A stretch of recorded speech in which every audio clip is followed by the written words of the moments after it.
تمام آسمانی مذاہب میں دیر از نو گاڈ ایکسیپٹ اللہ. سینٹنس آپ نے کمپلیٹ کرنا ہے. جب میں اس کو انکمپلیٹ چھوڑوں گا تو وہ کمپلیٹ آپ نے کرنا ہے. ہم جب اسکول میں جاتے تھے ایگزام دینے کے لیے فل ان دا بلینکس ہوتا تھا, اس پہ نمبر ملتے تھے.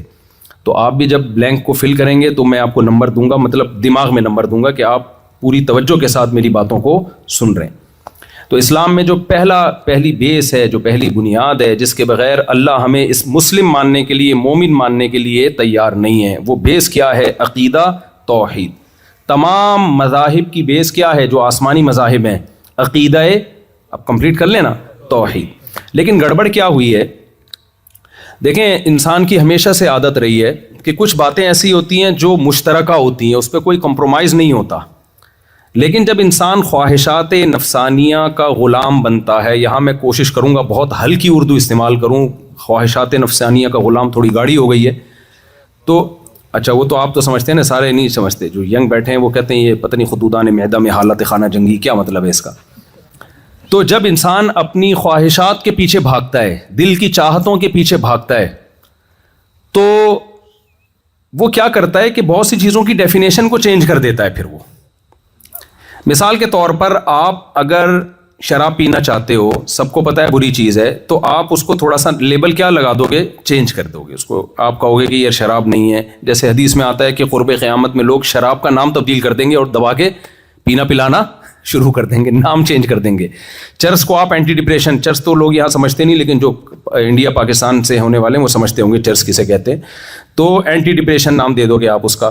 تو اسی طرح خوب اچھی طرح سمجھیں کہ لوگوں نے کیا کیا کہ بہت سے جب مذہبی اسکالر نے جب دیکھا کہ عقیدہ توحید جو قرآن و سنت نے یا تورات اور انجیل نے بیان کیا ہے, اس توحید کے لفظ سے تو لوگوں کو محبت ہے, توحید کے لفظ سے لوگ دستبردار ہونے کے لیے تیار نہیں ہیں. لیکن آپ کو پتہ ہے مارکیٹ میں پرانی چیزیں نہیں چلتی, مارکیٹ میں ہمیشہ کیا چلتی ہے؟ اسے بول لینا نئی چیز. جب بھی کوئی نئی چیز مارکیٹ میں آئے گی تو اس کے خریدار بہت ہوں گے. تو عقیدہ توحید نیا نہیں ہے, یہ آدم علیہ السلام کے زمانے سے چلا آ رہا ہے.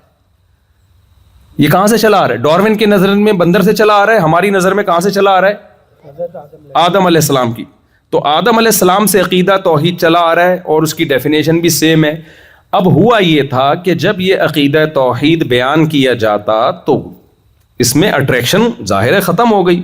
تو کچھ لوگوں نے کیا کیا, یہود و نصارہ میں کچھ یہود نے, کچھ عیسائیوں نے, زیادہ کام یہ عیسائیوں نے کیا, انہوں نے ایک نئی چیز مارکیٹ میں لائے کہ حضرت عیسیٰ ابن مریم وہ اللہ کے بیٹے ہیں. تو ظاہر ہے ایک نئی چیز جب مارکیٹ میں آئے گی تو لوگوں کے کان کھڑے ہوں گے نا, تو لوگ سارے ادھر آنا شروع ہو گئے. پھر انہوں نے اس پہ کتابیں لکھی اور وہ ایک پورا عیسائیوں کا فرقہ بن گیا. بھائی یہ تو توحید کے خلاف ہے. انہوں نے کہا نہیں بھی توحید میں یہ کہاں ہے کہ کوئی اللہ کا کوئی بیٹا ہے یا نہیں, خدا تین بھی ہیں ایک بھی ہے. بہرحال وہ جو انہوں نے پوری کتابیں لکھی, کتابوں کی کتابیں سیاہ کر دیں, اور تثلیث کا جو عقیدہ ہے یہ عیسائیت کا حصہ بن گیا. تو نبی صلی اللہ علیہ وسلم نے فرمایا یہود و نصارہ نے جس ٹریک پہ یہود و نصارہ چلے ہیں نا, میری امت بھی اس ٹریک پہ چلے گی. صحیح حدیث ہے یہ. فرمایا یہاں تک کہ ان میں سے کوئی اگر کسی گوہ کے بل میں گھسائے تو یہ امت بھی ان کی اتباع میں گوہ کے بل میں گھسے گی. یہ مثال دی ہے کہ انسان کسی بل میں رہ سکتا ہے. بولے نا بھائی, ہم بجلی کے بلوں میں رہ رہے ہیں, ہمارا حوصلہ ہے, لیکن بل جو سانپ بناتا ہے بل, کوئی انسان گھس سکتا ہے اس میں. لیکن آپ صلی اللہ علیہ وسلم نے فرمایا پچھلی امتیں نے اگر کوئی الٹا کام کیا نا تو تم بھی کرو گے. لیکن اس امت میں ایک نبی صلی اللہ علیہ وسلم نے خوشخبری سنا دی کہ پچھلی امتیں پوری گمراہ ہوئی ہیں, میری امت لا تجتمع علی ضلالہ, پوری امت کبھی بھی گمراہی پہ جمع نہیں ہوگی. تو کچھ لوگ غلط ہوں گے تو صحیح لوگ بھی ہمیشہ رہیں گے. تو یہود و نصارہ میں کچھ گڑبڑیں ہوئیں, لیکن وہی گڑبڑیں ہماری امت میں, اس امت مسلمہ میں بھی پیدا ہوئیں, مگر ان گڑبڑوں کے خلاف رد کرنے والے بھی کہاں پیدا ہوئے؟ اسی امت میں. تو وہ گڑبڑیں کیا پیدا ہوئی ہیں؟ جیسے یہود و نصارہ میں عیسائیوں نے خاص طور پر عیسیٰ کو اللہ کا بیٹا بنا کے بھی کہا کہ ہم توحید پرست ہیں. ایسے ہی میرے بھائی مسلمانوں میں بہت سے لوگ ایسے پیدا ہوئے جنہوں نے معبود کا مفہوم ہی لوگوں کے دلوں میں غلط بٹھا دیا اور کہا کہ وہ شرک کرنے کے باوجود کہا کہ ہم ایک خدا کو مانتے ہیں. وہ کیسے گڑبڑ ہوئی ہے؟ پہلی بات, انہوں نے کہا کہ دیکھو بھائی, انہوں نے کہا کہ اللہ کے علاوہ بھی مدد طلب کرنا جائز ہے, بازاروں سے بھی مدد مانگ سکتے ہو, نبی سے بھی مدد مانگ سکتے ہو, فرشتوں سے بھی مدد مانگ سکتے ہو. جب اس سے کہا گیا بھائی ایاک نعبد و ایاک نستعین، قرآن تو ہم سے دن میں 5 دفعہ یہ معاہدہ کرواتا ہے، اے اللہ ہم تیری ہی عبادت کرتے ہیں اور ہم تجھ ہی سے مدد طلب کرتے ہیں. تو پھر آپ کسی اور سے مدد کیوں مانگ رہے ہو؟ کیوں کہہ رہے ہو یا علی مدد، یا رسول اللہ مدد، یا غوث آدم مدد، اور مزاروں پہ جا کے سجدے کر کے قبروں کو کیوں پکار رہے ہو آپ؟ تو انہوں نے کہا بھائی ہم خدا کو تو ایک ہی مانتے ہیں. اللہ کتنے ہیں؟ دیر از نو گاڈ ایکسپٹ اللہ. ہم کب کہہ رہے ہیں کہ یہ معبود ہیں، یہ خدا ہیں؟ ہم کب ان کی عبادت کر رہے ہیں؟ تو ان سے کہا جاتا ہے بھائی دعا مانگنا بھی تو ایک عبادت ہی ہے. انہوں نے کہا کس نے کہا؟ کون سی ڈکشنری میں لکھا ہے کہ دعا مانگنا عبادت ہے؟ تو ہم نے کہا بھائی قرآن کہہ رہا ہے وَمَن يَدْعُ مَعَ اللَّهِ إِلَٰهًا آخر، جو اللہ کے علاوہ کسی اور کو پکارے گا اس کا انجام اچھا نہیں ہے. ایاک نعبد و ایاک نستعین، ہم تجھ ہی سے مدد طلب کرتے ہیں. تو یہ تو قرآن بار بار کہہ رہے بھائی عبادت اور مدد کس سے ہوگی؟ بھائی حدیث میں آتا ہے الدعاء مخ العبادہ، دعا تو عبادت کا جزو اعظم ہے. عبادت کی سب سے بڑی قسم کیا ہے؟ بول لیں نا، دعا ہے. تو دعا عبادت ہی ہے. تو انہوں نے کہا بھائی دعا عبادت جب بنے گی جب ہم اللہ کے علاوہ کو پکاریں یہ سمجھ کے کہ یہ خود ہماری مدد کرتے ہیں. ہم کہتے ہیں کہ ہم ان کو پکاریں گے، اللہ نے ان کو اختیارات دیے ہوئے ہیں. جیسے حکومت اختیارات بانٹتی ہے نا، دیکھو پاکستان میں پانی کا وزیر الگ ہے جس کا کام ہے پانی نہیں دینا، یعنی سوری دینا. گیس کے وزیر، سوئی گیس کے وزیر الگ ہے نا، جو بھی مختلف، مجھے تو وزارتوں کی پوری قسموں کے نام نہیں آتے. گٹر کے ڈھکنوں کے وزیر الگ ہیں. جتنے زیادہ وزیر ہیں اتنے ہی مسائل کھڑے ہوتے ہیں. لیکن خیر یہ تو دنیا میں ہوتا ہے نا. لیکن وہ کہتے ہیں دیکھو بھائی اللہ تعالیٰ نے اپنی طاقت اور قدرت سے پیغمبروں کو بھی کچھ اختیارات دے رکھے ہیں. یہ تو اللہ کے پاس ہے. بھائی اللہ کہتا ہے بھائی میں نے اولاد دینے کا اختیار فلاں کو دے رکھا ہے، میں نے جاب دینے کا اختیار فلاں کو دے رکھا ہے، میں نے فلاں کو اختیار فلاں کو دے رکھا ہے. تو اللہ اگر کسی کو اختیار دے دے تو ہم اللہ کو مانگیں یا اس سے مانگیں تو اس سے کوئی فرق نہیں پڑتا. تو خوب اچھی طرح سمجھ لیں یہ وہی گڑبڑ ہے جو کس نے کی تھی؟ یہود و نصارہ نے اپنے دین میں کی تھی. اللہ کہتا ہے میں نے اپنے اختیارات کسی کو، منہ سے سینٹینس کمپلیٹ کریں، ٹائم کا مقابلہ سخت ہے، دھوپ میں بیان ہو رہا ہے تو آپ کو ذرا میرا ساتھ دینا پڑے گا، پکا کر کے جا رہا ہوں نا سبق میں. تو اگر توحید ہی ڈھیلی ہے تو پھر آگے تو پروگرام بڑھ گیا. اسلام کا پروگرام شروع سے ہی کیا ہو گیا؟ برباد ہو گیا. تو عقیدہ توحید پہ کوئی کمپرومائز نہیں ہے بھائی. تو عقیدہ توحید میں بھائی قرآن کہتا ہے میں نے اختیارات کسی کو بولو نہیں دیے. مشرکین جو بتوں کے بارے میں عقیدہ تھا نا، ہم جب مشرک سے پوچھتے ہیں کہ یار ان پتھروں کے بنے ہوئے بتوں کو تم خود اپنے ہاتھوں سے بناتے ہو تو یہ تمہاری بگڑی کیسے بنائیں گے، یہ تمہاری حاجتوں کو کیسے پورا کریں گے؟ تو وہ جواب میں کیا کہتے ہیں؟ اتنی سینس تو ان میں بھی ہے کہ یہ کیا کر سکتے ہیں. وہ کہتے ہیں یہ خود نہیں کرتے، ان کو اختیارات کس نے دیے ہیں؟ اللہ نے دیے ہیں. اصل تو بھگوان وہ ہے جو آسمانوں پہ ہے، اصل تو وہی ہے، لیکن اس نے ان کو اختیارات دیے. اللہ کہتے ہیں میں نے کسی کو اختیارات نہیں دیے. اس شرک کی قرآن میں نفی ہے. ٹائم چونکہ کم ہے تو میں وہ آیتیں پڑھ کے سناتا کہ قرآن نے جو نفی کی ہے نا اسی شرک کی ہے، کیونکہ 2 خداؤں کے مشرکین بھی قائل نہیں تھے. مشرکین کب کہتے تھے کریٹر 2 ہیں؟ وہ کہتے بھائی ایک کریٹر ہے. وَلَئِن سَأَلْتَهُمْ مَنْ خَلَقَ السَّمَاوَاتِ وَالْأَرْضَ لَيَقُولُنَّ اللَّهُ. قرآن کہتا ہے جب ان سے پوچھا جاتا ہے خالق کون ہے، وہ سب بیک زبان ہو کے کہتے تھے کون ہے؟ اللہ. ہندو بھی کہے گا کون ہے؟ اللہ. سکھ بھی کہے گا کون ہے بھائی؟ اللہ. عیسائی بھی کہے گا کون ہے؟ اللہ. وہ نام انہوں نے چینج کر کے رکھے ہوئے لیکن کریٹر ایک ہی مانتے ہیں سب. تو کریٹر کو ایک ماننے سے آپ توحید پرست نہیں بن جاتے. آپ کو یہ ماننا پڑے گا کہ میرے سارے مسائل کا حل صرف اور صرف اور صرف کس کے پاس ہے؟ اللہ کے پاس ہے. یہاں جلدی سپیڈ میں ہوں چونکہ میں ایک اور اشکال، بعض حضرات پھر اس پہ ایک اشکال اٹھاتے ہیں بھائی کہ اگر اللہ کے علاوہ کسی سے مدد مانگنا حرام ہے تو پولیس سے کیوں مدد مانگتے ہو؟ اب دیکھو سیکیورٹی گارڈ ہے نا، مدد لے رہے ہیں ہم ان سے، بھائی دائیں بائیں سے کوئی ایسی حرکت کرنے کی کوشش نہ کرے جو کینیڈا میں آپ کے وقار کے خلاف. تو سیکیورٹی گارڈ ہو گئے نا، مدد طلب کی نا ہم نے سیکیورٹی گارڈ سے. بھائی ہم جب سیلاب میں ڈوب رہے ہوتے ہیں پولیس سے مدد طلب کرتے ہیں، غوطہ خوروں سے مدد طلب کرتے ہیں، بیمار ہوتے ہیں ڈاکٹروں سے مدد طلب کرتے ہیں. تو جب ڈاکٹر آپ کی مدد کر سکتا ہے تو پیغمبر کیوں نہیں کر سکتے؟ اور جو ہے وہ قبر میں بابا کیوں نہیں کر سکتے؟ تو خوب سمجھ لیں, there are 2 types of help. مدد کی کتنی قسمیں ہیں؟ 2. ایک مدد وہ ہوتی ہے جو اسباب سے ہٹ کے ہوتی ہے, جس کی کوئی لاجک نہیں ہوتی. ایک مدد وہ ہوتی ہے جو اسباب کے تحت ہوتی ہے. سمجھ رہے ہیں کہ نہیں سمجھ رہے؟ جس کی کوئی سائنٹیفک لاجک ہوتی ہے. مثال کے طور پر میں آپ سے کہتا ہوں پانی میں ڈوب رہا ہوں, میں کہتا ہوں میری مدد کرو, مطلب کیا ہوتا ہے؟ ہاتھ آگے بڑھاؤ, میں بھی کیا کروں گا. ایک آدمی نا ریونڈ میں وہیں گٹر میں گر گیا, وہ نہیں وہ گٹر, ایک سچا واقعہ یہ. ریونڈ میں وہ باہر نکلا, تو اب کیا کرو, چٹکلا بہت زور سے آتا ہے تو پھر نکالنا پڑتا ہے. وہ ریونڈ میں وہ آدمی گٹر کے میں پانی میں گر گیا, تو جو اس کے ساتھی تھے نا, بڑا گاؤں کا دیہاتی سیدھا سادہ آدمی تھا, کہتے ہیں ہم نے ہاتھ دے کے اس کو گٹر سے باہر نکالا تو اس ہاتھ چھوڑ کے دوبارہ گر گیا. ہم نے کہا کیا ہوا؟ کہہ رہے چپل رہ گئی ہے اندر, میری چپل اندر رہ گئی. تو اب دیکھو اس نے ہاتھ دیا مدد کے لیے اور سامنے والے نے ہاتھ پکڑ کے باہر نکالا. یہ مدد اسباب کے تحت ہے, یہ اسباب سے ہٹ کے نہیں ہے. عیسیٰ علیہ الصلوۃ والسلام حضرت مریم کے بطن سے پیدا ہوئے بغیر باپ کے, سائنٹیفکلی ممکن ہے یہ نہیں. یہ جو کام ہے یہ کون کر سکتا ہے؟ اللہ. تو اسباب سے ہٹ کے جو پکارا جائے گا وہ کس کو پکارا جائے گا؟ اللہ کو. اور جو ہم اسباب کے تحت پکارتے ہیں, مدد لیتے ہیں, وہ جس کی کوئی لاجک ہوتی ہے, وہ مدد وہ والی مدد نہیں ہے جو شرک کے زمرے میں آتی ہے. یہ کلیئر ہو گیا؟ کیونکہ اسپیڈ تھوڑی فارورڈ کا بٹن میں نے دبایا ہوا ہے نا اپنا, تو اس لیے جلدی میں چاہ رہا ہوں کہ پوری بات آ جائے آپ کے سامنے. بعض لوگ اس پہ بھی اشکال کرتے ہیں کہ بھائی فرشتے بھی تو کام کرتے ہیں, تم کہتے ہو بھائی اللہ تعالیٰ نے اختیارات نہیں دیے, تو فرشتوں کو بھی تو بہت سارے اختیار دیے ہیں. موت دینے کا اختیار کس کے پاس ہے؟ وہ جو فرشتہ آتا ہے نا موت کا, جب وہ آتا ہے آدمی پوچھتا ہے بھائی کس سلسلے میں حاضر ہوئے, تو بتاتا ہے آپ کی موت لینے کے سلسلے میں حاضر ہوا ہوں میں. تو وہ بھی تو موت کا فرشتہ ہے. وہ بھی جب وہ موت اور زندگی اس کے ہاتھ میں ہے, تو پیغمبروں کے ہاتھ میں بھی موت اور زندگی کیوں نہیں ہے؟ تو اس کا جواب خوب سمجھیں.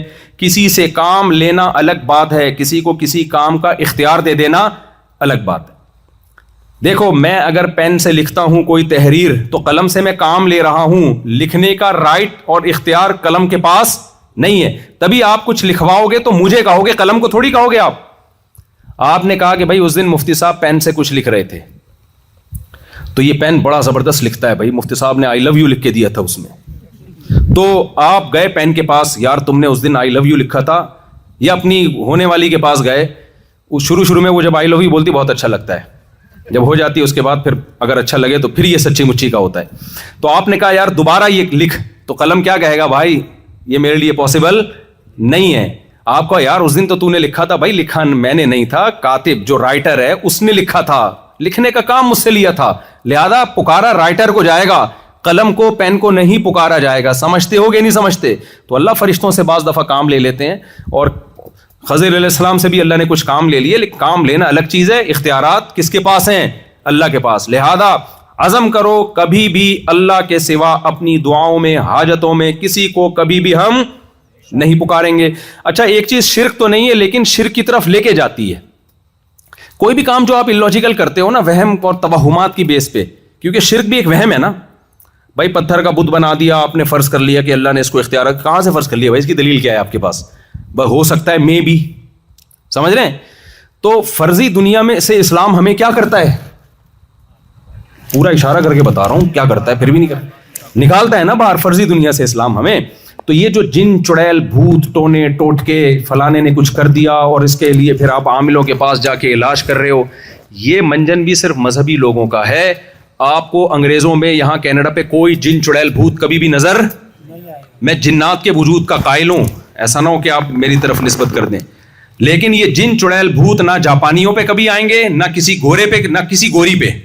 تو یہاں ہماری مسلم خواتین بیٹھی ہوئی ہیں, یہ جہاں مذہب ہوگا نا, مذہب کا غلط استعمال کیا جاتا ہے اس میں.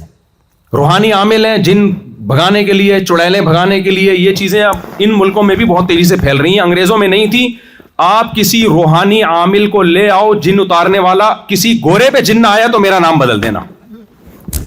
اس لیے اپنے آپ کو, اپنی نسلوں کو, اپنے بچوں کو, اپنی خواتین کو یہ روحانی عامل, تعویذ گنڈوں والے, ان سے آپ لوگوں نے اپنے آپ کو کیا کرنا ہے؟ دور رکھنا ہے. کبھی بھی وہ جن آ بھی جائے نا تو بھی نہیں ان کے پاس جانا. آیت الکرسی پڑھ کے دم کرے, بھاگ جائے ٹھیک ہے, نہیں بھاگے اور بیگم پہ آ جائے تو خود ہی بھگتے گا. وہ بیگم پہ جن آ جائے نا تو خود ہی بھگتے گا وہ, ٹھیک ہے نا, تو وہ خود ہی بھاگ جائے گا انشاءاللہ تھوڑے دنوں میں. تو یہ میں مذاق کر رہا ہوں, خواتین بیان سننی پھر وہ غصہ کرتی ہیں ہمارے خلاف بول رہے, یہ مذاق تھا. اس سے پہلے جو بیان تھا وہ سیریس تھا. اچھا بھائی, تو جن, چڑیل, بھوت, تعویذ, اس بحث میں مت پڑھو کہ جائز ہے یا ناجائز. اس بحث میں مت پڑھو, کیونکہ میں جلدی آپ کی خدمت میں کچھ باتیں رکھنا چاہ رہا ہوں. اللہ کرے آپ میری باتوں کو فالو کر لیں. کبھی بھی اس چڑیل بھوت کے چکر میں بولو نہیں آنا. زندگی خوشیوں کی گزرے گی, کبھی جن چڑیل بھوت قریب بھی نہیں پھٹکے گا. یہ آتا ہی انہی لوگوں کے پاس ہے جو ان چیزوں پہ یقین کرتے ہیں. ایک آدمی نے مجھے کہا میری آنکھیں ایک دم بیٹھے بیٹھے اندھی ہو گئی تھی. ایک میں عامل کے پاس گیا, اس نے دم کیا, میری آنکھیں لوٹائیں. میں نے کہا اندھی ہوئی اس لیے تھی کہ جن کو پتا تھا تو اس عامل کے پاس جائے گا, تو اس نے کچھ کر دیا ہوگا یا تیرا وہم ہوگا. جن کو پتا ہوتا ہے نا یہ کبھی بھی روحانی چکروں میں پڑے گا ہی نہیں, تو جن اس پہ آتے ہی نہیں ہے. یہ میرے پاس کئی واقعات ہیں یہ سمجھانے کے لیے, لیکن ابھی ٹائم بہت کم ہے, اسپیڈ تھوڑی سی ہماری زیادہ ہے. تو عاملوں کے چکر میں کبھی بھی نہیں پڑنا. وہ اکثر میں ایک واقعہ سناتا ہوں کہ وہ ایک صاحب نے مجھے کہا کہ میرا آدھا دھڑ فالج ہو گیا ہے نا, تو آدھا دھڑ ہی ہوتا ہے فالج. تو انہوں نے کہا کہ وہ کسی نے مجھے کہا کہ بابا کے مزار پہ جاؤ تو وہ ٹھیک کر دیں گے. میں نے کہا ان کے تو دونوں دھڑ کام نہیں کر رہے, تبھی وہ بیچارے قبر میں گئے ہیں. تو جس کے دونوں دھڑ کام نہیں کر رہے وہ آدھے دھڑ والے کا دھڑ ٹھیک نہیں کر سکتا. تو اپنے آپ کو اس عذاب سے کیا کرو, نکالو. خواتین بھی بیٹھی ہوئی ہیں, دیکھو یہ دماغ سے نکال دو کہ بہو نے ساس پہ کچھ کیا, جٹھانی نے فلاں پہ کچھ کیا. نہیں ہوتا, یہ اتنا ہلکا پھلکا کیس نہیں ہے. نبی صلی اللہ علیہ وسلم پہ جو جادو کا اثر ہوا تھا اس کی ایک وجہ تھی کہ لوگ آپ کو جادوگر کہتے تھے, تو اللہ نے ہونے دے دیا تھا اثر تھوڑا سا. ورنہ یہ جادو ٹونے ایسے نہیں ہیں بچوں کا کھیل کے کوئی بھی کسی پہ کر دے فوراً ہو جائے. یہ ہوتا انہی لوگوں پر ہے جو ان چیزوں پہ یقین کرتے ہیں. جو نہیں کرتے ان پہ کچھ بھی نہیں ہوتا. میں عاملوں کے خلاف 20-25 سال سے بول رہا ہوں. یہ جو جن چڑیل بھوت بھگانے والے جادوگر ہیں نا, آج تک میرا ایک بال بھی سفید نہیں کیا. داڑھی کے بال میرے کچھ سفید ہیں, وہ تو ظاہر ہے عمر کا تقاضا ہے. سر کے بال ابھی تک انہی کی مخالفت کی وجہ سے کالے ہیں. حالانکہ 50 سال میں آدمی کے سر کے بال سفید ہو جاتے ہیں, لیکن میں ان کی مخالفت اتنی کرتا ہوں کہ اللہ نے میرے بال سفید ہی نہیں ہونے دیے سر کے. اس لیے نہیں ہونے دیے کہ یہ بولیں گے ہم نے کی ہیں. تو کچھ چیزیں جو ہے نا اللہ کی طرف سے ہوتی ہیں. یہ عامل کسی کا کچھ بھی نہیں بگاڑ سکتے. اپنی سوسائٹی کو آپ نے ان چیزوں سے بچانا ہے. یہ مذہب کی غلط تشریح کر رہے ہوتے ہیں. مذہب ان چیزوں سے آپ کو نکالتا ہے, ان چیزوں میں آپ کو انوالو نہیں کرتا. کوئی مسئلہ ہو سورہ فلق سورہ ناس پڑھ کے بس دم کر دیں, اس سے زیادہ آگے نہ جائیں ان چیزوں میں. تو یہ پہلی بات تو ہو گئی عقیدہ توحید. یہ کلیئر ہو گیا نا مسئلہ عقیدہ توحید کا. اس کے بغیر یہ اتنا سخت مسئلہ ہے اسلام میں. دیکھو یہ غیرت کا مسئلہ ہے. آپ کہہ سکتے ہو یار بھائی اللہ اتنا سینسیٹیو کیوں ہے عقیدہ توحید میں, کہ اللہ نے کہا میں مشرک کی کسی صورت میں بخشش نہیں کروں گا, کچھ بھی ہو جائے, وہ کتنی تہجد پڑھے, کتنی نمازیں پڑھے. بھائی وجہ اس کی ہے کہ اللہ غیرت والا ہے. دیکھو عورت اپنے شوہر سے کہے کہ بہت خدمت کرے آپ کی, میں بہت خدمت کرتی ہوں, یا بیٹا اپنے باپ سے کہے ابا آپ کی میں بہت خدمت کرتا ہوں بہت زبردست, لیکن میرے فلاں بھی میرے ابا ہیں, فلاں بھی میرے ابا ہیں. ابا کہے گا سب کچھ برداشت ہے, باپ ہونے میں شرک, بولو شرکت برداشت نہیں. عورت اپنے شوہر میں شرکت کر لے تو شوہر برداشت کر لے گا. اگر کر لے گا تو اس کا مطلب وہ پھر تھوڑا غیرت کا تھوڑا سا مسئلہ چل رہا ہے اس کے, ٹھیک ہے نا. اگر غیرت ہے تو وہ بد اخلاقی برداشت کر لے گا. بھائی وہ یہ نہیں کہے گا کہ میں بھی تمہارا شوہر اور فلاں بھی, میں نام لے لوں گا, وہ اکثر بیانات میں نام لے لیتا ہوں. نہیں وسیم کا نام ایسے موقع پہ مناسب نہیں ہے, ٹھیک ہے. تو عورت شوہر کبھی شرکت برداشت کرے گا؟ بھائی سربراہ کبھی بھی شرکت برداشت نہیں کرتا. تو اللہ کہتا ہے بھائی سب کچھ گناہ جو بھی ہو توبہ کرو, معاف کر دوں گا, اصلاح کی کوشش کرو, لیکن میں اپنے ساتھ شرک کسی قیمت پہ گوارا نہیں کرتا. تو یہ ہے تھوڑا سا مختصر عقیدہ توحید. اس کے بعد دوسرے نمبر پر اسلام میں میرے بھائی جس حکم کی سب سے زیادہ ویلیو ہے, جس میں کوئی اللہ کی طرف سے لچک نہیں ہے, وہ ہے فرض نماز. کیا چیز ہے وہ؟ اللہ نماز کے بغیر بھی اسلام ہمارا ماننے کے لیے تیار نہیں. آج بے نمازی بہت زیادہ ہو گئے ہیں. آپشنل ہو گیا ہے, نماز پڑھتا ہے کہ نہیں پڑھتا ہے. ونس اپون اے ٹائم یہ آپشنل نہیں تھا. نبی صلی اللہ علیہ وسلم کی حدیثوں سے ہمیں پتہ چلتا ہے, یہ جو بہت ساری حدیثیں آتی ہیں نا جن میں پتہ چلتا ہے جو نماز نہیں پڑھتا وہ اسلام سے خارج ہے. من ترک الصلاۃ متعمدا فقد کفر, جو نماز جان کے چھوڑ دے وہ کافر ہو گیا. ان حدیثوں کا مطلب علماء نے یہی بیان کیا کہ اس دور میں یہ ممکن نہیں تھا مسلم بھی ہو اور نماز چھوڑے. تو اس لیے آپ نے علامت بتائی ہے بھائی جو نماز پڑھتا ہے وہ مسلم ہے, جو نہیں پڑھتا تو سمجھ لو ہندو یا عیسائی ہے. کیونکہ اس دور میں یہ ممکن تھا ہی نہیں کہ ایک آدمی نماز، دیکھو اس کی مثال ایسے، آپ فوجیوں کو دیکھتے ہو پریڈ کے دوران، جو پینٹ شرٹ میں ہے، وردی میں ہے، وہ فوجی ہے، جو سول ڈریس میں گھوم رہا ہے وہ کوئی دائیں بائیں کوئی بندہ ہوگا، وہ فوج کا آدمی نہیں ہو سکتا. ایسا ہی ہے نا. لیکن کسی ملک کی فوج کرپٹ ہو جائے، ڈسپلن کی ایسی کی تیسی ہو جائے، تو آدھے لوگ فوج میں آدھے دھوتی، آدھے جو ہے نا وردی میں ہوں گے، آدھے دھوتی بنیان میں، آدھی چڈی پہن کے پریڈ کر رہے ہوں گے. اس کا مطلب اس کا نظام کیا ہو گیا ہے؟ خراب. تو بالکل ایسا ہی ہے، نماز مسلم کی وردی ہے. جب بھی نماز کا ٹائم ہوگا مسلمان نماز کی فکر کرے گا. تو اس لیے نبی نے فرمایا جو نہیں پڑھ رہا وہ کافر ہے. مطلب یہ نہیں کہ کافر ہے، مطلب یہ کہ اس دور میں یہ پاسبل ہی نہیں تھا کہ ایک آدمی ایمان کا دعویٰ بھی کرتا ہو اور نماز کے ٹائم پہ نماز نہیں پڑھتا ہو. یہ پاسبل ہی نہیں تھا. اس لیے آپ نے علامت بتائی ہے کہ بھائی سمجھ لینا کہ وہ ہندو یا عیسائی ہوگا، وہ مسلم نہیں ہو سکتا. اس لیے بھائی آپ جتنے یہاں لوگ بیٹھے ہوئے ہیں، نماز پہ کوئی کمپرومائز، بولو نا بھائی کیا ہو گیا؟ نہ جہاز میں نماز چھوڑنے کی اجازت ہے. میں بھی ایتھوپیا سے زیمبیا جا رہا تھا، وہ کنیکٹڈ فلائٹ تھی ایتھوپیا سے. جب فجر کی نماز پڑھ کے ہم اترے ہیں تو بہت سارے لوگوں کو دیکھو ایئرپورٹ پہ قضا وقت میں نماز پڑھ رہے ہیں. میں نے کہا یار آپ لوگ فلائٹ میں تھے، نماز کیوں نہیں پڑھی جہاز میں؟ انہوں نے کہا یار جگہ ہی نہیں تھی. بھائی میدان جنگ میں جگہ ہوتی ہے نماز پڑھنے کی. اللہ نے قرآن میں فرمایا کہ فَإِنْ خِفْتُمْ، اگر میدان جنگ میں ہونا، لڑائی چل رہی ہے اور نماز اب بہت مشکل ہو گئی ہے تمہارے لیے، بھائی کیسے، وہ تو مار دے گا دشمن. اللہ نے کہا کھڑے ہو کے پڑھ لو، بیٹھ کے پڑھ لو، سوار ہو کے پڑھ لو. ہیئت کو چینج کر سکتے ہو، قضا نہیں کر سکتے. کیوں؟ آگے اللہ نے فرمایا ان الصلاۃ کانت علی المؤمنین، ارے کیا حال ہے، خیریت سے؟ نماز کے بعد ملتے ہیں. ان الصلاۃ کانت علی المؤمنین کتابا موقوتا، فرمایا نماز مومنین پر مقررہ اوقات میں فرض ہے، اس کے ٹائم ہے. اپنی طرف سے آپ کو پڑھنے کی اجازت نہیں ہے. تو جہاز میں ہو، ٹرین میں ہو، جہاز میں نماز کا طریقہ یہ کھڑے ہونے کی اجازت مل جائے تو کھڑے ہو کے پڑھ لیں فرض نماز. نہیں ملتی آپ کو اجازت تو سیٹ پہ قبلہ رخ کر کے پڑھ لیں. قبلہ رخ بالکل ہی پیچھے کی طرف قبلہ ہے تو پھر جہاں منہ ہو وہاں پڑھ لیں. لیکن فرض نماز اگر بیٹھ کے پڑھی جائے تو ایئرپورٹ پہ اس کو احتیاطاً دہرایا جائے گا، سمجھتے ہیں. لیکن چھوڑنے کی کسی قیمت پہ اجازت نہیں ہے. شاپنگ کے لیے خواتین جاتی ہیں، نمازیں ضائع ہو جاتی ہیں، بھائی نہیں ہے، یہ آپشنل نہیں ہے، یہ ہر قیمت پہ آپ کو ٹائم پہ پڑھنی ہے. لوگ اکثر ایک جملہ کہتے ہیں اللہ غفور الرحیم ہے، معاف کرنے والا ہے. اللہ کیا ہے؟ غفور الرحیم ہے. دیکھو اسلام کے احکام آسان ہیں، لچکدار نہیں ہے، فلیکسیبلٹی نہیں ہے اس میں. یہ بات خوب اچھی طرح سمجھ لیں. جو رکن اسلام نے فرض کر دیا ہے نا، تو اس کا مطلب آرڈر از آرڈر. اب وہ کیا ہو گیا ہے؟ فرض. اب اس میں اللہ نے یہ اجازت ہمیں دے دی ہے کہ سفر میں آپ نماز آدھی کر دیے، 4 کے 2 کر دیے، یہ آسانی ہے. یہ 2 کیے ہی اس لیے کہ اب آپ کے پاس قضا کا آپشن ختم ہو گیا. تو بھائی 5 ٹائم پابندی کے ساتھ اچھے بچوں کی طرح نماز کی کیا کرنی ہے؟ پابندی کرنی ہے. اس کے بعد نماز کے بعد ہے زکوٰۃ. یہ بھی اسلام میں فرض ہے.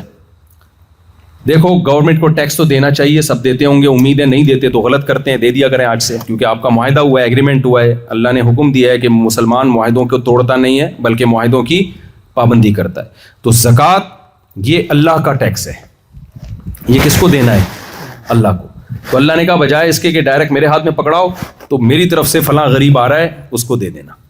تو تمام فقہا یہی لکھتے ہیں کہ زکوٰۃ ہم جب کسی غریب کو دیتے ہیں تو وہ غریب کو نہیں دیتے، وہ کس کو دیتے ہیں؟ اللہ کو.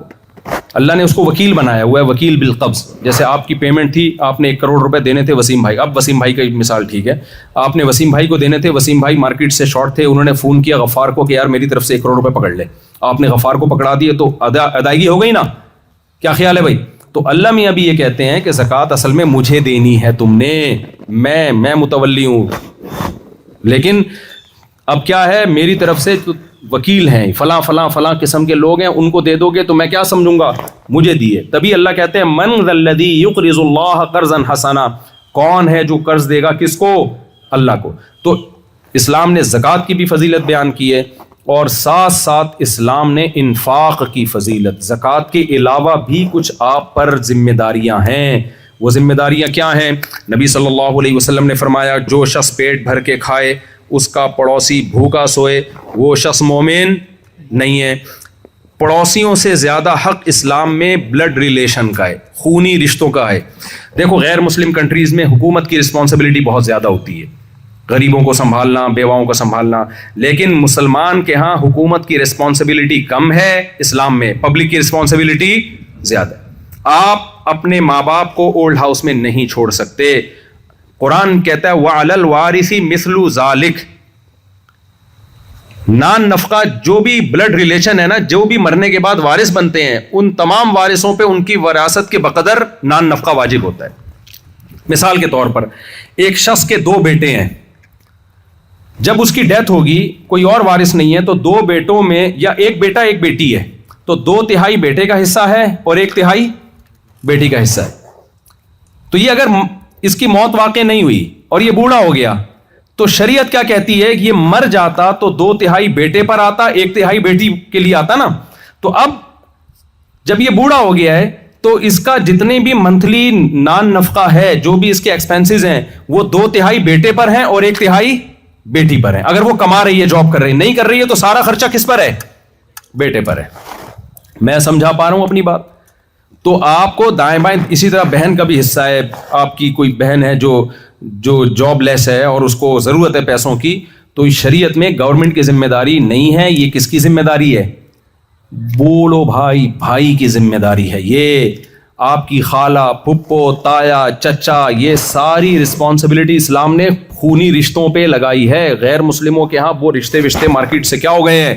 شارٹ ہو گئے. ان کے لا ان کے حساب سے ہیں، وہ ٹھیک ہیں، لیکن آپ کے حساب سے جو اسلام نے لا بنایا ہے وہ کیا بنایا ہے کہ آپ کی بہن کے بارے میں سوال کس سے ہوگا؟ آپ سے ہوگا. اگر اس کے جیب میں پیسے نہیں ہیں، وہ اس کی ضرورتیں، بیسک ضرورتیں پوری نہیں ہو رہی، تو بھائی سے قیامت کے دن سوال کیا جائے گا. اور نبی صلی اللہ علیہ وسلم نے فرمایا سب سے بہترین صدقہ وہ ہے جو تم اپنی زوجہ کو کھلاتے ہو. تو اسلام میں بیوی کی ذمہ داری کس پر ہے؟ بھائی جاب بیگم پر لازم نہیں ہے، اس کی رسپانسبلٹی کس پر ہے؟ بھائی شوہر پر ہے. سمجھتے ہو کہ نہیں سمجھتے؟ اور نبی صلی اللہ علیہ وسلم نے فرمایا جو رشتہ دار ہیں نا، ان پہ جب آپ خرچ کرتے ہو، جو بھی بلڈ ریلیشن ہے، بھائی بہن، چچا، تایا، ماموں، یہ جو قریبی ہوتے ہیں، پپو، کوئی خاتون رہ گئی ہو تو مجھے بتا دینا، ایسا نہ ہو بولے ہمارا تو آیا ہی نہیں اس میں. تو جو بھی آپ کے خونی رشتے ہیں ان پہ خرچ کرنا آپ کی ذمہ داری ہے، اگر وہ مسکین ہیں، اگر ان کے پاس پیسہ نہیں ہے. نبی نے فرمایا جب تم رشتوں پہ خرچ کرتے ہو تو تمہیں 2 اجر ملتے ہیں، ایک صدقہ کرنے کا اور ایک رشتہ داری کو مضبوط کرنے کا. سمجھتے ہیں کہ نہیں سمجھتے؟ رشتہ داری مضبوط کرنا اسلام میں بہت بڑی عبادت ہے. نبی صلی اللہ علیہ وسلم نے فرمایا وہ شخص جنت میں نہیں جا سکتا جو رشتوں کو توڑتا ہے. کتنے واقعات ہمارے سامنے ہیں. ایک بھائی کروڑوں روپے کما رہا ہے، دوسرا جاب لیس ہے، اس کے پاس پان گٹکے کے پیسے بھی. یہاں پان گٹکے کا آلٹرنیٹ کیا ہے کینیڈا میں؟ پان گٹکا نہیں ملتا ہے یہاں پہ؟ اچھا ملتا ہے، گٹکا ملتا ہے، سب کچھ ملتا ہے الحمدللہ. آپ لوگ وہاں سے ایکسپورٹ پہ پابندی ہے لیکن ٹائٹ قسم کی چیزیں ایکسپورٹ ہو رہی ہیں ہمارے یہاں سے. ٹھیک ہے، اچھا لیگل ہوتا ہے، پھر صحیح ہے. خیر، ایک بھائی کروڑوں روپے کما رہا ہے، دوسرے کے پاس پان گٹکے کے پیسے بھی نہیں ہوتے. یہ تو ایک مثال ہے، پان گٹکے کے لیے نہ دیں آپ اس کو پیسے، لیکن اس کی ضرورت پوری کرنا یہ بھائی کے ذمے ہے. یہاں پر لوگ آ کے لبرلزم کی طرف زیادہ چلے جاتے ہیں. بالکل وہ کہتے ہیں گورا جب لائف کو ایسا انجوائے کر رہا ہے تو اس کے تو ذمے نہیں ہے میں اپنے بھائی کو دوں پیسے. تو ہم بھی ویسے ہی لائف اسٹائل ہو بھائی صاحب، پھر آپ مسلمان ہو، آپ کو گورے کو فالو نہیں کرنا بلکہ آپ کو گورے کو بتانا ہے کہ بھائی یہ اسلام کیا حسن ہے. اسلام میں ذمہ داری کس پر ہوتی ہے؟ بھائی کی ذمہ داری، بہن کی ذمہ داری کس پر ہے؟ بھائی پر ہے. ایک کما رہا ہے تو اس کے ذمہ ہے کہ وہ دوسرے کا خیال کرے، اس سے مانگے بغیر اس سے پوچھے. ہم نے علماء کو دیکھا ہے اپنے بہن بھائیوں پہ خرچ کرتے ہوئے. واقعات سناؤں گا تو بڑا ٹائم ہو جائے گا، تو وہیں سے ہمیں پتہ چلا کہ بھائی یہ بھی اسلام کا ایک آرڈر ہے. تو پہلا حکم ہو گیا توحید، دوسرا نماز ہو گیا، تیسرا زکوٰۃ. زکوٰۃ میں تمام قسم کے صدقات و خیرات بھی آ گئے ہیں. اور میرے بھائی اس کے بعد ہے رمضان، روزہ. میرا خیال ہے روزہ یہاں پر میجورٹی الحمدللہ رمضان کے روزے رکھتی ہے. تو روزہ، نفلی روزہ بھی رکھنا چاہیے، اور پھر زندگی میں ایک دفعہ حج ہے. یہ تو اسلام کے بنیادی احکام ہیں. کچھ چیزیں ایسی ہیں جو اسلام کی بنیاد تو نہیں ہے لیکن وہ اخلاقیات میں آتی ہیں. بہت زیادہ اہمیت، میں آپ سے 2 منٹ میں بس بات کمپلیٹ کرتا ہوں. وہ اخلاقیات میں آتی ہیں. دیکھو ہر قوم چاہتی ہے نا کہ ہر کنٹری چاہتا ہے کہ ہماری قوم مہذب ہو، تہذیب یافتہ ہو، آرگنائزڈ ہو. چاہتا ہے کہ نہیں چاہتا ہر کنٹری؟ اس میں جو مینرز ہوں، کیا خیال ہے، غیر اخلاقی حرکتیں نہ کریں، سب چاہتے ہیں نا. تو اسلام بھی چاہتا ہے بھائی. تو اسلام کے معیار تھوڑے سے ڈفرینٹ ہیں. تو اسلام کہتا ہے بھائی زنا اللیگل ہے، اسلام اس کو اخلاقی نہیں مانتا. لا تقربوا الزنا، قرآن کہتا ہے زنا کے قریب بھی مت پھٹکو. زنا کا آلٹرنیٹ کیا ہے؟ نکاح. اب عیسائیت میں تو نکاح کو بھی پسند نہیں کیا گیا، ٹھیک ہے نا. پادریوں کے ہاں کچھ تھوڑا سا ہے، وہ ان کا فرقے ہیں بہت سارے، کچھ کہتے ہیں کرنا چاہیے، کچھ کہتے ہیں نہیں کرنا چاہیے. اسلام میں کوئی ایسا فرقہ نہیں ہے جو نکاح کو ڈی موٹیویٹ کرتا ہو، کیونکہ قرآن و سنت میں اس بارے میں بہت واضح رہنمائی موجود ہے. آپ لوگ یہاں کینیڈا میں اللہ کا واسطہ آپ کو اندازہ نہیں ہے، اگر آپ نے نکاح کو پروموٹ نہیں کیا آپ کی نسلیں برباد ہو جائیں گی، بیڑا غرق ہو جائے گا آپ کی نسلوں کا. تو اپنی نسلوں کو بچانے کے لیے، اپنے آپ کو بچانے کے لیے جلدی شادی کو آپ نے پروموٹ کرنا ہے. کوئی اگر جلدی نکاح کر رہا ہو بولا کرو ویل ڈن، یہ نہ بولا کرو تو کمبخت کینیڈا اس سلسلے میں آیا تھا کیا ہے. یہاں کے بھی وہی حرکتیں شروع کر دی، چھچوری حرکتیں. تو کوئی آبادی بڑھنے سے غربت دنیا میں آنے والی نہیں ہے. اور تم تو مسلمان ہیں بھائی، رزق بچہ پیدا ہوتا ہے تو ماں کی چھاتیوں میں اللہ دودھ پیدا کر دیتے ہیں نا. اب کوئی خاتون کہے وہ اس کے تو دودھ آ گیا تھا میرے، پتہ نہیں آئے نہ آئے، تو پہلے دودھ آئے گا پھر بچہ پیدا ہوگا. نہ اللہ کہہ رہے پہلے بچہ آئے گا پھر رزق آئے گا. تو اللہ بھی کہہ رہا ہے آبادی جیسے جیسے بڑھے گی رزق کے وسائل اسی طریقے سے بڑھتے چلے جائیں گے. ابھی کے وسائل دیکھ کے کیلکولیشن مت کرو. تو ہم مسلمان نسل روکتا نہیں ہے، مسلمان نسل بڑھاتا ہے. مسلمان زنا نہیں کرتا، مسلمان نکاح کو بولو نا پروموٹ کرتا ہے. مسلمان رشتہ داری توڑتا نہیں ہے، رشتوں کو جوڑتا ہے. اور رشتوں کو جوڑنے کا نبی نے اصول اور ضابطہ کیا بیان کیا ہے؟ وہ ضابطہ یہ بیان کیا کہ جو تم سے ٹوٹے پھر بھی جوڑو اس سے. بہت سے لوگ کہتے ہیں میرا بھائی تمیز سے بات نہیں کرتا تو میں کیوں تمیز سے بات کروں. بھائی یہ تو دوست کے لیے بھی اصول ہے، تمیز سے بات کرے تو جواب میں تمیز، بدتمیزی کے جواب میں بدتمیزی. رشتوں کو تو فرق ہے، وہ تمیز سے کرے نہ کرے، آپ نے کیا کرنا ہے؟ ریلیشن کو مضبوط کرنا ہے. تو یہ نبی صلی اللہ علیہ وسلم کی احادیث ہیں، اس پر ہم نے عمل کرنا ہے. اور آخری بات کر کے بس بیان ختم کرتا ہوں، معاہدوں کی پابندی. دیکھو غیر مسلم کنٹریز میں مسلمانوں کا امیج خراب ہوتا ہے، ٹیکس نہیں دیتے، لا کو فالو نہیں کرتے. آپ جس ملک میں رہتے ہو آپ پر شرعن لازم ہے کہ اس کے لا کو آپ فالو کرو. آپ اگر ٹیکس میں ڈنڈی مارتے ہو یہ لوگ بولیں گے یہ مسلمان لوگ ہیں، صلح حدیبیہ کے واقعات تو بڑے سناتے ہیں، نبی نے معاہدوں کی پابندی کی، لیکن یہ بس ان کی کتابوں کی زینت ہے، خود ہم سے معاہدوں کی پابندی نہیں کرتے. جب آپ کو یہاں پر نیشنلٹی ملی تھی، آپ کو گرین کارڈ ملا تھا یا پاسپورٹ ملا تھا تو کچھ ایگریمنٹ کیے ہوں گے نا ان لوگوں نے آپ سے. میں جب یہاں پر آیا ہوں وزٹنگ ویزے پہ، مجھ سے بھی کچھ ایگریمنٹ کیے. اگر میں اس ایگریمنٹ کی خلاف ورزی شروع کر دوں، یہاں سلپ ہو جاؤں، میں یہاں ان کی پرمیشن کے بغیر کچھ اور شروع کر دوں تو کیا امیج جائے گا دنیا کے سامنے؟ یار یہ مولانا ٹوپی پگڑی میں آیا ہے، ویزا کسی اور بیس پہ لیا تھا اور کام اس نے آ کے کوئی اور شروع کر دیے. تو یہ بدنامی کی بات ہے، اس سے اسلام بدنام ہوگا. تو آپ بھی یہاں پر جب آپ رہ رہے ہو، ہم تو آتے ہیں پتلی گلی سے نکل جاتے ہیں، آپ تو مستقل یہاں رہ رہے ہو. اگر آپ اللیگل کام کرو گے میرے بھائی، اس سے آپ بدنام نہیں ہوگے. اس سے کیا بدنام ہوگا؟ اسلام. کوئی ایسا کام آپ نے یہاں نہیں کرنا جو مسلمانوں کے بارے میں یہ امیج دنیا کے سامنے یا کینیڈین گورنمنٹ کے سامنے جائے کہ یہ لوگ یہاں آ کے لا کو توڑتے ہیں اور یہ ہمارے لیے خطرہ ہیں، یہ ہمارے امن کے لیے خطرہ ہیں، یہ ہمارے جو ہے نا لا اینڈ آرڈر کو فالو نہیں کرتے یہ لوگ، ان کو باہر نکالو، ان کو ویزے مت دو. نہ یہ امیج آپ کا نہیں جانا چاہیے. یوسف علیہ السلام غیر مسلم اسٹیٹ میں رہے ہیں، انہوں نے لوگوں کو بتایا کہ قحط کے دنوں میں مصر کو اکنامکلی کیسے مضبوط کیا جا سکتا ہے. غیر مسلم گورنمنٹ کو مشورے دیے، خوابوں کی تعبیریں بتائیں، اتنا اثر ہوا مصر نے انہی کو بادشاہ بنا دیا. سمجھتے ہیں کہ نہیں سمجھتے؟ بہت سے کام تمیز سے ہو سکتے ہیں. تو اس لیے یہاں ٹیکس آپ لوگ دیا کریں اچھے بچوں کی طرح، اور انلیگل کام مت کریں، یہاں پہ لیگل کام کیا کریں. تھوڑا رزق ملے اس میں برکت ہو نا تمیز سے، وہ زیادہ اچھا ہے.